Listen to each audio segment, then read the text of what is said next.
नमस्कार। हामी मनाङ यात्राको क्रममा मनाङ जाँदै गर्दा लमजुङदेखि मनाङ जाने बाटो चाहिँ एकदमै खतरा लाग्यो। यस्तो चट्टान काटेर बीच बाटो, त्यो बीच बाटो चाहिँ बाटो लगेको छ। त्यो चट्टान काटेर साँघुरो बाटो, एकदमै डरलाग्दो। कसरी यो बाटो बनेको होला जस्तो लाग्यो। आवश्यकताले गर्दा जहाँ पनि असम्भव कुराहरू पनि सम्भव जस्तै हुने रहेछन् भन्ने उदाहरण हामीले यो बाटोबाट देख्न सकिन्छ।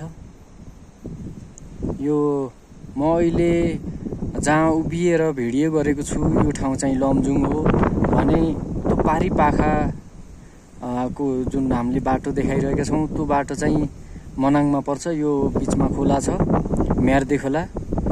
खोलादेखि उता चाहिँ मनाङ हो।